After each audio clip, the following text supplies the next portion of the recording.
Sungguh kalian akan menyaksikan orang-orang yang paling keras permusuhannya terhadap hamba-hamba Allah yang mukmin. Kata Allah, al-Yahud, orang-orang Yahudi dan orang-orang musyrik. Bahkan Rasulullah SAW 1443 tahun yang lalu sudah memberikan kabar kepada umatnya, dan kita yang mengaku umat Rasulullah, sikap kita terhadap apa yang dikabarkan oleh Rasulullah yaitu tasdiquhu fima akhbar. Kita harus membenarkan apa yang dikabarkan oleh Rasulullah SAW. Apalagi Allah sudah menegaskan dalam surah An-Najm ayat 3-4. A'udzubillahi minasyaitonir rajim. Wa may yantiqu 'anil hawa in huwa illa wahyun yuha. Jadi apa yang disampaikan oleh Rasulnya itu bukan ahwa, bukan hawa nafsu. Apa yang disampaikan oleh Rasulullah SAW itu wahyu yang diwahyukan oleh Allah kepada Rasulnya. Pasti terjadi, tidak bisa tidak. Bahkan Rasulullah dalam hadis dari Hudzaifah bin Yaman radhiyallahu anhu, Rasulullah memberikan kabar. Qala Rasulullah sallallahu alaihi wasallam, takunu wa fikum masyaallah an takuna thumma yaqaluha ila syayfa. Thumma takunu khilafatan ala minhajin nubuwah fa yakunu masyaallah an takuna thumma yaqaluha ila syayfa.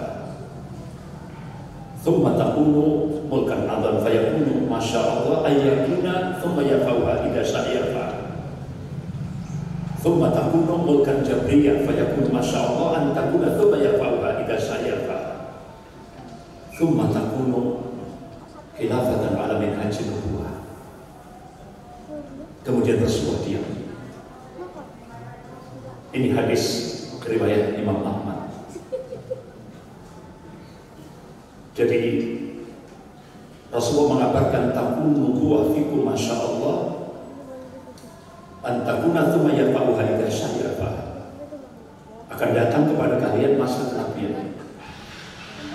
Kalau kita buka sirah kurang lebih sekitar 23 tahun, baik periode Makkiyah maupun Madinah, sesuai dengan apa yang dikehendaki oleh Allah Subhanahu wa taala.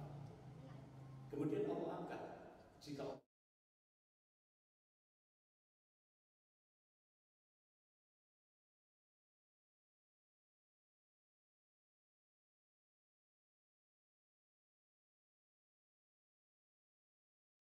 pada masa Khalifah Abu Bakar As-Siddiq radhiyallahu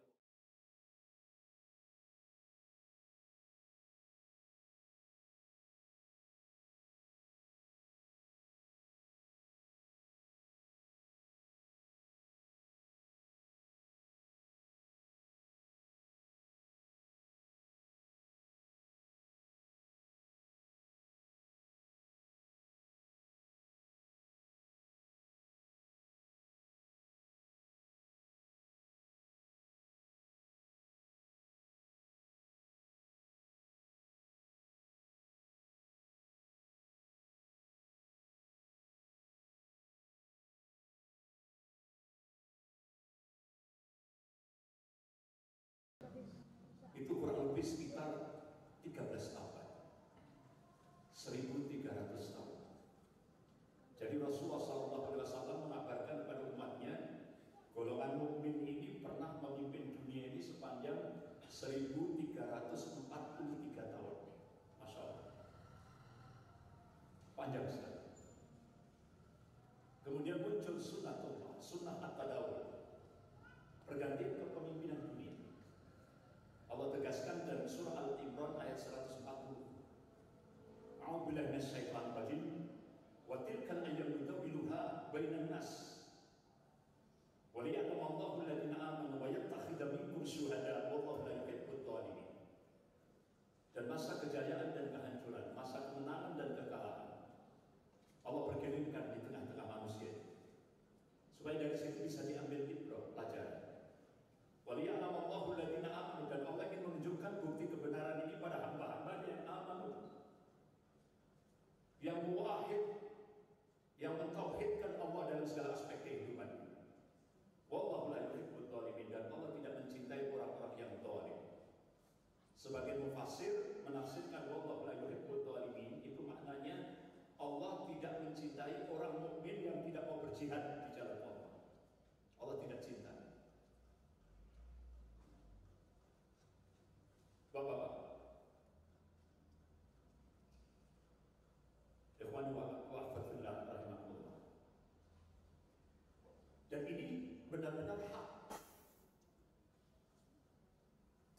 Jadi ternyata pasca perang salib episode yang kedua sepanjang 600 tahun, apalagi kalau kita bahasa umumnya pasca perang dunia kedua. Kalau bahasa kita perang salib episode yang kedua. Jadi bahasa umum perang dunia kedua. Muncul dua negara adidaya, yaitu Uni Soviet dan Amerika. Bapak-bapak, ibu-ibu yang dirahmati Allah. Kalau kita buka sirah, sebelum Rasulullah SAW wafat, Rasulullah memberi amanah kepada seorang pemuda yang umurnya 18 tahun. Syabab. Beliau adalah Usamah bin Zaid bin Harithah. Padahal banyak tokoh-tokoh perang Badar yang ahli dalam peperangan. Tapi Rasulullah SAW justru memberi amanah pada seorang sahabat pemuda yang umurnya 18 tahun. Ada apa ini? Artinya apa? Rasulullah sudah memberikan uswah kepada umatnya. Regenerasi. Ya kalau kita bahasakan kekinian, jangan lupa menciptakan kader. Karena kita itu tidak akan hidup terus. Kita bakal mati. Kita harus siapkan kader yang akan meneruskan estafet perjuangan. Oleh karena itu Rasulullah memberi amanah seorang pemuda. Tidak tanggung-tanggung. Rasulullah memberi amanah untuk dijadikan panglima perang. Tidak tanggung-tanggung itu amanahnya. Untuk menghadapi dua negara superpower. Persia dan Romawi. Masya Allah. Nah, kalau di Indonesia 18 tahun itu kan tingkat SLTA. SMA. Masya Allah. Setelah Rasulullah wafat, kepemimpinan dilanjutkan oleh Khalifah Abu Bakar As-Siddiq radhiyallahu an. Apa polisi beliau? Beliau tetap melaksanakan apa yang diamanahkan oleh Rasulullah sallallahu alaihi wasallam. Karena apa? Ada jaminan. Dalam surah Al-Ahzab ayat 71 ini. A'udzubillahi minasyaitonir rajim. Wa may yuti'illaha wa rasulahu faqad faza fawzan azima. Barang siapa yang taat kepada Allah dan Rasulnya, maka sesungguhnya dia telah mendapatkan kemenangan yang besar. Kalangan mufasir menafsirkan di dunia dimuliakan oleh Allah, di akhir jannah. Jadi para sahabat bersikap sami'na wa ata'na tanpa reserve. Akhirnya Usamah bin Zaid bin Harithah dijadikan sebagai panglima perang untuk menghadapi dua negara superpower, Persia dan Romawi. Sampai akhirnya kepemimpinan dilanjutkan Khalifah Umar bin Khattab radhiyallahu an. Tetap Usamah bin Zaid bin Harithah dijadikan sebagai panglima perang untuk menghadapi Persia dan Romawi. Alhamdulillah tuntas. Masya Allah, itulah polisi kebijakan Rasulullah sebelum wafat. Ya. Sehingga para sahabat benar-benar bersyukur kepada Allah Subhanahu wa taala. Bisa menaklukkan dua negara superpower, Persia dan Romawi. Nah sekarang, pasca Perang Dunia Kedua muncul dua negara superpower, yaitu Uni Soviet dan Amerika. Kembali lagi Allah pilih sahabat pemuda. Dari mana? Palestina. Beliau adalah Syekh Abdullah Azam rahimahullah. Beliau seorang pemuda, tapi beliau alim. Bahkan beliau diminta untuk menjadi tenaga pengajar di Universitas Madinah. Beliau tolak.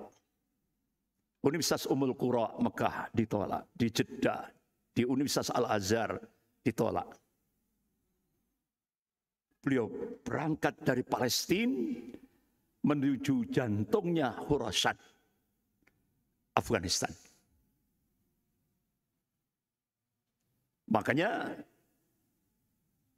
statement yang didengungkan oleh beliau, jihad bukan terorisme.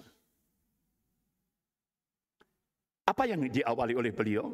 Beliau mengawali dengan membentuk Baitul Ansor, rumah penolong-penolong agama Allah. Yang direkrut itu pemuda-pemuda Afghanistan yang miskin-miskin. Direkrut oleh Syekh Abdul Azam. Pemuda-pemuda Afghanistan yang miskin direkrut. Kemudian beliau tarbiyah sendiri. Beliau hunjamkan tauhid, rububiyah, uluhiyah, asma wa sifat beserta konsekuensinya. Beliau hunjamkan al-jihad fisabilillah. Sehingga sampai muhadarah beliau, ceramah-ceramah beliau selama tarbiyah itu, alhamdulillah didokumentasi oleh murid-murid beliau yang ada di Indonesia. Ya, alhamdulillah. Jadi murid-muridnya Syekh Abdul Azam itu banyak di Indonesia.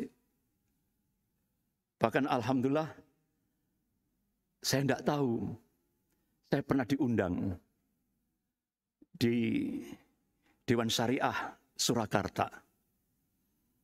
Saya oleh seseorang itu didekati, Ustadz, yang undang Ustadz itu murid yang paling dicintai oleh Syekh Abdul Azam. Masya Allah, orangnya tawadhu. Istilahnya kalau bahasa Jawa tidak ndayani gitu. Tapi beliau murid kesayangan Syekh Abdul Azam. Makanya muhadarah beliau itu diterbitkan oleh penerbit Al Jazeera, itu sampai dibuat kecil-kecil 16 jilid. 16 jilid. Ada yang 3 jilid tapi tebal-tebal gitu. Tarbiyatul Jihadiyah. Masya Allah, beliau membangkitkan semangat jihad fisabilillah. Bapak-bapak, ibu-ibu yang dirahmati Allah. Sampai akhirnya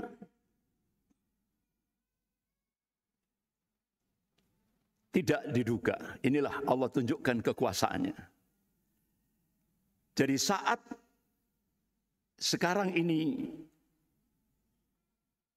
ya, ini era the New World Order, tatanan dunia baru. Ini cukup mengagetkan. Ada 3 pemain utama. Yang pertama, Uni Eropa. Ini pasukan salib modern. Yang nanti, sebagaimana Rasulullah SAW mengabarkan kepada umatnya, qala Rasulullah SAW, tagzuna jaziratul Arab fayaktauhallah, thumma farisa fayaktauhallah, thumma tagzunatul Rum fayaktauhallah, thumma tagzuna dajjal fayaktauhallah. Jadi Rasulullah mengabarkan akan terjadi nanti malhamah, peperangan antara kaum muslimin dan Rom. Itu di A'ma Audabik. Ya. Jadi kalau kita buka Google Map itu di Halab, Aleppo. Dekat dengan Turki. Aleppo itu Suriah. Disitulah nanti akan terjadi peperangan antara kaum muslimin dan Rom. Makanya ini 3 pemain utama di era The New World Order, tatanan dunia baru. Yaitu Uni Eropa, pasukan salib modern. Dan yang kedua, Taliban. Ini yang benar-benar mengagetkan dan menggemparkan dunia. Ya kan? Padahal kita lihat selama 20 tahun mujahidin Taliban berperang melawan Amerika untuk memerdekakan negaranya sendiri. Tapi anehnya di Indonesia banyak pejabat-pejabat yang sewot. Ya. Apa pejabat yang sewot itu? Hati-hati. Dengan kemenangan Taliban akan memunculkan radikalisasi di Indonesia. Astagfirullah. Ini tipologi munafik ini sudah. Ya. Ini tipologi munafik. Sebenarnya kita harus mengucapkan selamat. Karena ini kemenangan dunia Islam yang berhasil menghancurkan dua negara superpower, Uni Soviet dan Amerika. Kita harus mengucapkan selamat. Tapi masih ada pejabat-pejabat yang masih lurus ya. Di antaranya Pak Yusuf Kala. Beliau terima ketika Mujahidin Taliban membuka hubungan diplomatik dengan Indonesia. Diterima langsung oleh Wakil Presiden di Istana Wakil Presiden. Di kantor Wakil Presiden, yaitu Pak Yusuf Kala. Bahkan Menteri Luar Negeri Indonesia, Bu Retno, sudah mengadakan ya koordinasi dengan Mujahidin Taliban. Bahkan jurnalis Indonesia sudah mengadakan wawancara. Ya kan? Jadi ini di Indonesia sekarang ini ternyata banyak orang-orang munafik. Kenapa itu bisa terjadi? Karena di balik itu ada min amplope bin fulus. Karena proyek radikalisasi itu fulusnya besar, Pak. Fulusnya besar. Sehingga akhirnya banyak sekali murid-murid Syekh Abdul Azam yang ditangkap ratusan ini. Malang banyak, Pak ya. Malang banyak yang ditangkap. Bahkan sampai cuma gali dana saja ditangkap. Suami istri oleh Densus 88. Ini paranoid sudah. Ketakutan yang berlebihan. Ya, ketakutan yang berlebihan. Padahal ini kan Mujahidin Taliban berhasil memerdekakan negaranya sendiri. Nah, ini ya kan? Tapi kenapa ketika Afghanistan diserbu oleh Amerika kok diam saja ini pejabat-pejabat di Indonesia? Nah ini. Jadi itu kan nampak sekali tipologi munafik. Dan itu Rasulullah mengabar, Allah sudah menegaskan, ya kan? Dalam surah An-Nisa ayat 145 itu, A'udzubillahi minasyaitonir rajim, innal munafiqin fid darkil asfali minan nar. Jadi orang-orang munafik itu nanti diletakkan di dasarnya neraka, yang paling panas itu, di dasarnya neraka. Ya. Memang sekarang dia tersenyum-senyum, tapi tunggu tanggal mainnya nanti. Di yaumil akhir. Ini. Jadi makanya lemahnya umat Islam di Indonesia ini bukan karena kekuatan orang-orang kafir. Jadi lemahnya umat Islam di Indonesia ini karena banyaknya orang-orang munafik. Nah, itu yang kita lihat sekarang ini. Sehingga akhirnya muncullah gerakan Islamophobia. Ketakutan terhadap agamanya sendiri. Islamophobia. Nah ini. Jadi ini yang PR bagi kita. Kemudian pemain utama yang ketiga kalangan negara-negara neokonservatif yang bersekutu dengan Zionis Yahudi Internasional dalam rangka menyongsong kedatangan Mesia. Ya, juru selamat. Jadi itu yang sering kita sebut dengan Al-Masihid Dajjal. Ini. Jadi tiga pemain utama ini insya Allah akan merubah mindset dunia. Ya kan? Coba ketika kita melihat wawancara jurnalis Indonesia mewawancarai salah satu tokoh Mujahidin Taliban. Di sebelah mejanya itu bendera apa itu? Bendera Rasulullah SAW. Putih, bertuliskan La ilaha illallah Muhammad Rasulullah. Bukan bendera HTI loh ya. Kalau bendera HTI kan ada tulisan Hizbut Tahrir Indonesia. Nah ini berarti sistem pemerintahan yang dibentuk oleh Mujahidin Taliban itu bukan nasionalisme state, tapi global. Islam state. Itu. Jadi oleh karena itu kita harus memberikan dukungan, ya kan? Mengucapkan selamat. Karena Mujahidin Taliban akan menegakkan tatbiqus syariah, menegakkan syariat Islam untuk mengelola negaranya. Jadi ini. Nah, kalau kita lihat Bapak-bapak, Ibu-ibu yang dirahmati Allah, dari sisi sejarah, Dan kalau kita lihat dari nas, Rasulullah kan pernah ngabarkan dalam hadis riwayat Imam Tirmidzi, Khurasan ini tidak akan bisa, bahkan siapapun tidak akan mampu untuk menaklukkan. Karena apa? Orang-orang Khurasan ini, di jantungnya Khurasan ini, Afghanistan ini, memang dikabarkan oleh Rasulullah, mereka ini nanti ke depan, itulah yang disebut oleh Rasulullah Ashabur Rayatus Sud, pasukan pembawa panji-panji hitam. Yang mereka ini pengawal Khalifatullah Al-Mahdi, Imam Mahdi. Bahkan Rasulullah mengabarkan nanti Ashabur Rayatus Sud akan bergerak dari Khurasan menuju Yerusalem, yang membebaskan Yerusalem Palestina ini. Ashabur Rayatus Sud ini. Makanya mereka disiapkan oleh Allah. Coba kalau kita lihat sejarah, Inggris pernah menyerbu Afghanistan, jantungnya Khurasan. Menang apa kalah? Kalah. Kemudian Uni Soviet, ya, Uni Soviet melakukan kudeta pada tahun 78, mensupport kudeta Presiden Afghanistan Sardar Muhammad Daud, digulingkan dan dibunuh dalam aksi kudeta yang dipimpin oleh Partai Komunis Afghanistan yang disupport oleh Uni Soviet. Sehingga akhirnya peristiwa tersebut menandai dimulainya pergolakan politik di Afghanistan. Dan akhirnya muncullah intervensi militer Uni Soviet 2 tahun kemudian setelah kudeta. Nah ini. Nah, Bapak-bapak, Ibu-ibu yang dirahmati Allah. Jadi benar-benar Uni Soviet mensupport pemerintahan komunis di Afghanistan. Sementara Mujahidin Taliban didukung oleh Amerika. Jadi pada saat Mujahidin Taliban menghadapi Uni Soviet, Amerika dukung Mujahidin Taliban, termasuk Pakistan. Nah itu, mendukung Mujahidin Taliban.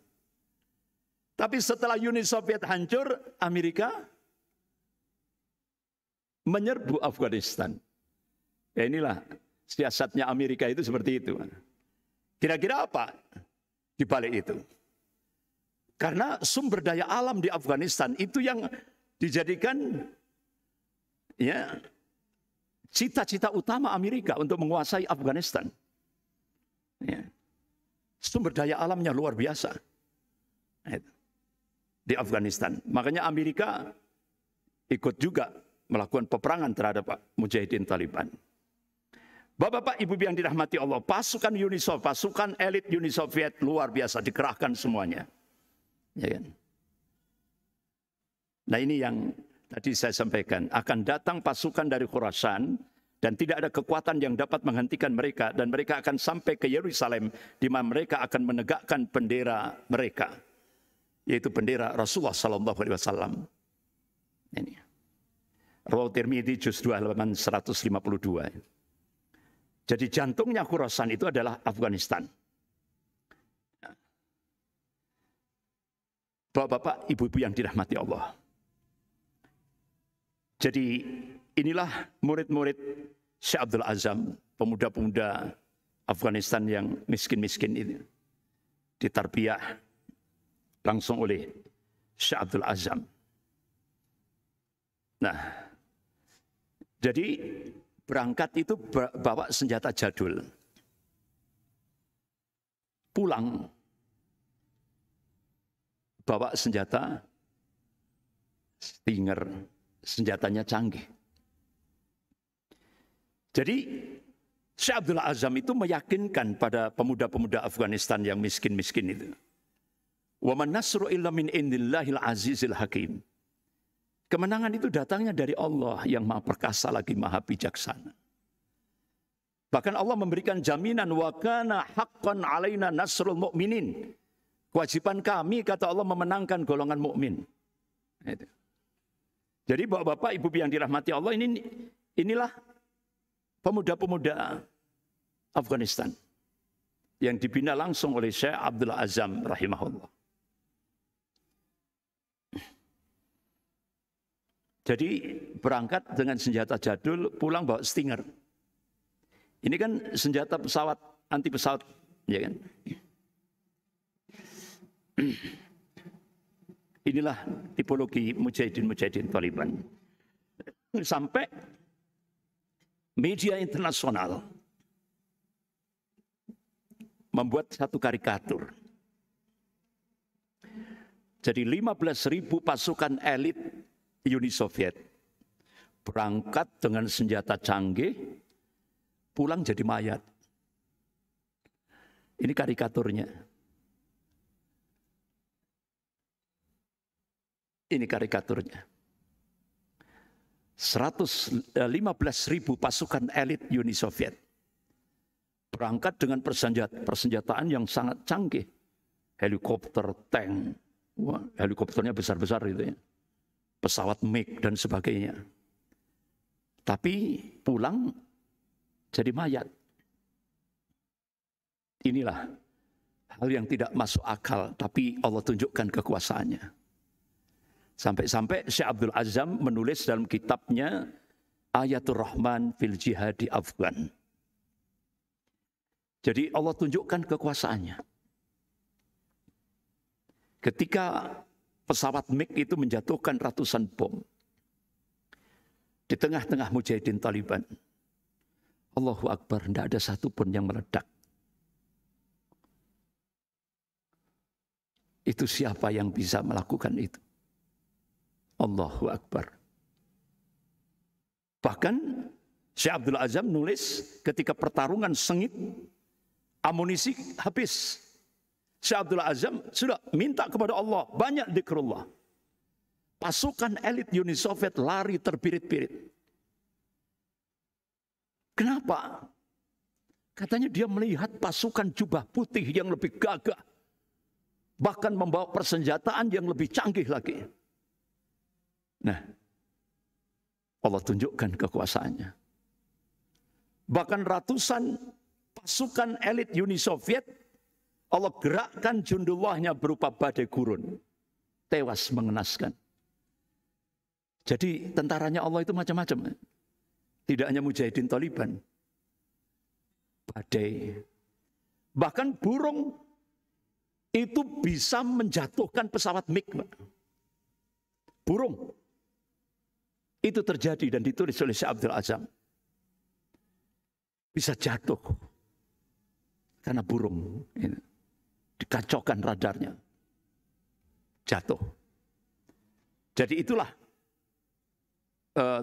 yang ditulis oleh Syekh Abdul Azam. Ayatul Rahman fil Jihadi Afgan. Masya Allah, luar biasa. Sehingga akhirnya bapak-bapak, ibu yang dirahmati Allah, coba kita lihat. Ini mujahidin Taliban kan senjatanya jadul. Tapi bisa menjatuhkan pesawat helikopter. Ya. Nah ini. Bahkan berangkat pakai senjata jadul, pulang bawa tank. Ini yang terjadi. Allah tunjukkan kekuasaannya. Sehingga akhirnya ghanimah yang diperoleh oleh mujahidin Taliban luar biasa. Ya kan? Ghanimahnya. Makanya terakhir ketika mujahidin Taliban menang, itu salah seorang pejabat tinggi Amerika memprediksi Taliban Afghanistan akan menjadi negara superpower. Bisa diprediksi akan menjadi negara superpower. Nah itu. Jadi ini ketakutan Amerika. Makanya sekarang ini ke depan, mulai hari ini sampai ke depan, jadi negara-negara barat akan niru seperti Indonesia. Apa? Bikin buzzer. Ya kan? Bikin buzzer. Untuk menjelekkan mujahidin Taliban. Nah, itu. Karena Indonesia kan berhasil. Ya kan? Gaji buzzer untuk melecehkan Islam. untuk melecehkan ulama, melecehkan Allah, melecehkan Rasul, berhasil. Dan sampai sekarang kan tidak ada tindakan hukum, ya kan, terhadap buzzer-buzzer itu. Dilindungi oleh negara dan digaji oleh negara. Nah, ini. Karena Indonesia sudah memproklamasikan sebagai negara sekuler. Apalagi nota diplomatik dengan kode referensi Beijing 1448. Kementerian Luar Negeri China dan Kementerian Luar Negeri Amerika sudah sepakat untuk melakukan akselerasi, percepatan untuk menjadikan Indonesia menjadi negara sekuler. Cirinya apa? Agama harus dipisahkan dalam kehidupan berbangsa dan bernegara. Terasa enggak kira-kira? Terasa. Agama harus disingkirkan dalam kehidupan berbangsa dan bernegara. Bahkan PDIP ini akan menggolkan undang-undang anti-Islam. Ya siap-siap saja umat Islam. Undang-undang anti-Islam. Kita masih ingat Perdana Menteri India begitu menggolkan undang-undang anti-Islam, akhirnya negara berposisi sebagai terorisme.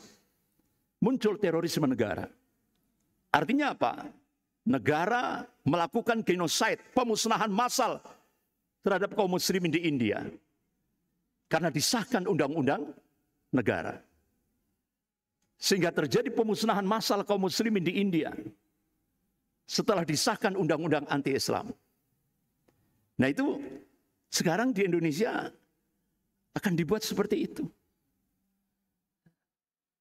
Nah kalau itu terjadi, ya kan, apalagi di parlemen mayoritas mereka, mayoritas merah. Kalau itu umpama terjadi, tidak menutup kemungkinan ke depan mereka akan lebih keras terhadap umat Islam. Ini yang harus kita antisipasi. Oleh karena itu, apa yang perlu kita persiapkan? Dan siap-siap. Karena sejarah akan berulang. Siap, kita harus siap siaga. Jangan dianggap Indonesia tidak ada apa-apa. Indonesia sedang ada apa-apa. Bahkan ini petualangan 3 tokoh yang sudah tercium. Ya. Gak usah saya sebutkan namanya ya. Nanti itu kode etiknya. Tapi perlu ya. Perlu ya. Iya. 3 ini. Hendro Priyono, Luhut, Goris, Miri. Ini. Jadi ini benar-benar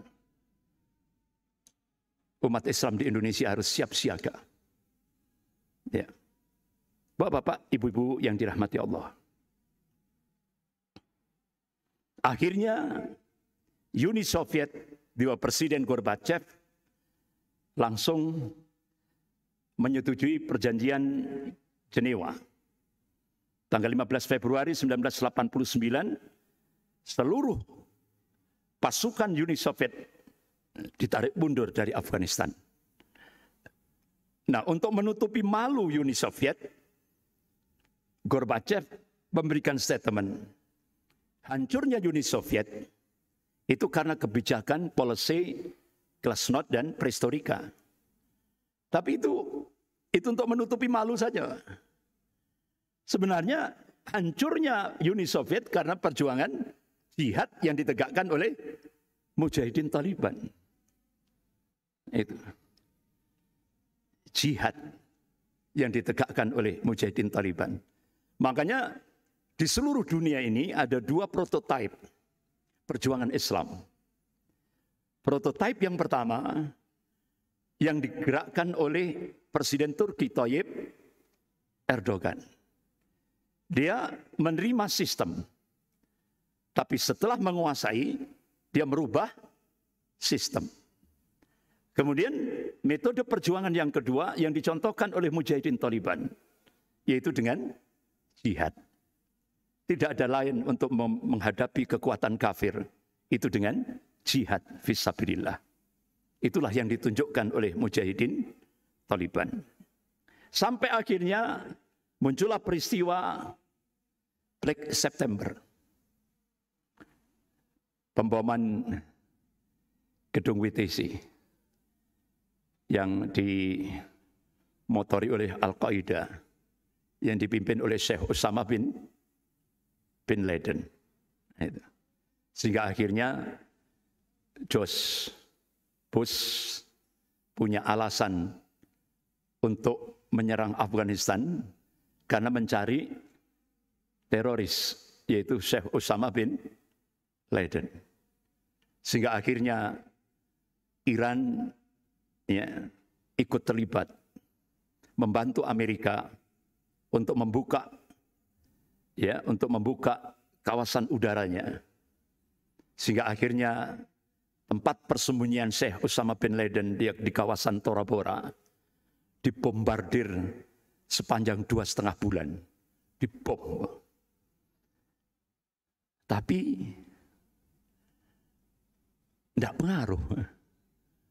2,5 bulan Tora Bora itu dibombardir dengan bom-bom canggih. Tidak hancur. Memang batu-batuannya itu tidak tahu itu jenis apa gitu ya. Tidak ada pengaruh sama sekali. Nah ternyata di Suriah itu ada juga Tora Bora ala Suriah. Jadi bebatuan. Itu tempat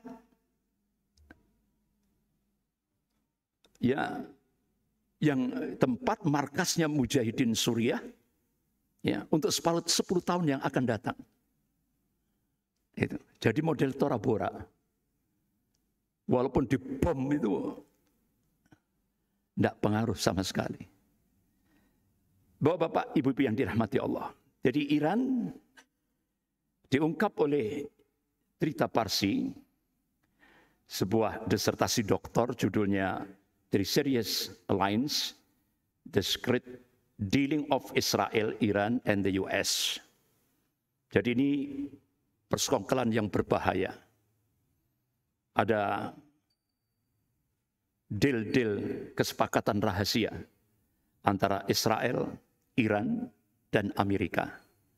Makanya bapak-bapak, ibu-ibu yang dirahmati Allah, sampai-sampai penasihat Amerika, Prof. Samuel Huntington, dalam majalah Newsweek tahun 2001, dia tulis dengan cukup vulgar. Judulnya tidak ada tedeng aling-aling, The Age of Muslim War. Jadi ini zamannya perang terhadap Islam. Zamannya perang terhadap Islam. Pasca WTC. Itu. Bahkan penasihat presiden Amerika yang kedua, keturunan Jepang, yaitu Prof. Francis Fukuyama. Dia tulis dalam majalah Newsweek, memandang bahwa satu-satunya solusi untuk menumpas Islam dan menggiring dunia kepada sekulerisme, sehingga mereka bisa hidup damai di bawah naungan modernisme sekuler, adalah dengan menghancurkan kaum muslimin dengan kekuatan militer. Akhirnya penasihat presiden Amerika ini langsung dilaksanakan oleh Presiden Amerika George Bush. Dilanjutkan putranya. Jadi setelah bapaknya menyerang Afghanistan, kemudian dilanjutkan putranya George W. Bush. Kemudian dilanjutkan Barack Obama. Nah itu. Bahkan bapak-bapak, ibu-ibu yang dirahmati Allah,